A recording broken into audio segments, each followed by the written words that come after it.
lấy số đấy bông lấy bằng ấy cho style style cái bẫy style ấy tìm một nắng miền này tham mạch bát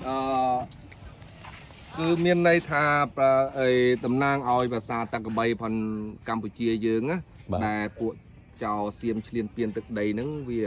chọn bànแต่ tôi nâng sập ngày này anhហើយពីដើមមិញខ្ញុំមានទាំងអស់ហ្នឹងឯងមានតាំងពីមន់ផងកបីផងប៉ុន្តែដោយសារមន់កូនក្មេងវាលេងបាក់ជើងទៅក៏អត់បានដាក់ហើយនៅ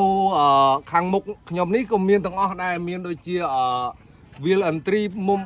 3ប្រាសាទតាកបីប្រាសាទតាមន់អានសេះ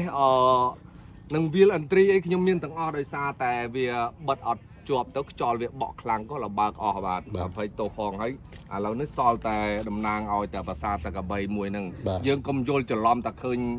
ក្បាលកបីកុំទៅគិតតែខាឡាបៅអីណាយើងគិតជាខ្មែរយើងវិញទោះបីតែខាឡាបៅនោះក៏មានមិនមែនជាភាសារបស់សៀមដែរបងប្អូនឲ្យយល់ឲ្យច្បាស់ថាភាសាខាឡាបៅហ្នឹងជាភាសារបស់ហ្វីលីពីនណារបស់ហ្វីលីពីនបាទដែលศิลปินพรเซียมนั้นគេទៅរៀនសូត្រនៅខាងប្រទេសហ្វីលីពីនទៅគេឃើញកបីហ្នឹងគេយកឈ្មោះខាងហ្វីលីពីនមកប្រើទេយើងកុំគិតថាខារ៉ាបៅហ្នឹងជាកបីក៏ពិតជាកបីមែនប៉ុន្តែជាភាសាហ្វីលីពីនមិនមែនជាភាសាសៀមទេបាទអានេះសូមបញ្ជាក់ប្រាប់បងប្អូនកម្ពុជាខ្មែរយើងទាំងអស់គ្នាឲ្យយល់ដឹងថាកបីដែលខ្ញុំតាំងនេះយើងកុំគិតថាខារ៉ាបៅអីយើងគិតពីផនយើងវិញយើងគិតពីផនយើងថាជាប្រាសាទតាកបីផនយើងវិញណាហើយខ្ញុំក៏មានបទចម្រៀងពាក់ព័ន្ធនឹងប្រាសាទតាកបីខ្លះដែរចាំឲ្យបងប្រុសគាត់ជួយថតឲ្យនឹងឲ្យបងប្អូនបានស្ដាប់ដូចតោះទៅបាទឥឡូវបងជួយលក់ដូរសិនណាឥឡូវលក់ដូរសិនណាបាទអរគុណមកអីបាទយកអីតបបូរីឬក៏សក់ផ្អែមឬក៏សក់ណាអស់បានសរុបទៅសរុបឲ្យបងខ្ញុំទៅក្រោយ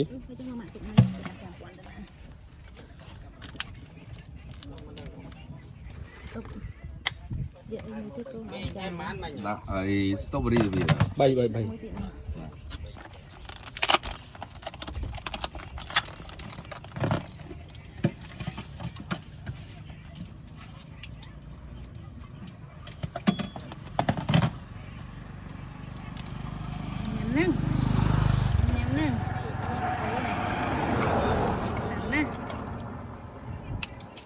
รุนร้อนย้ำแต่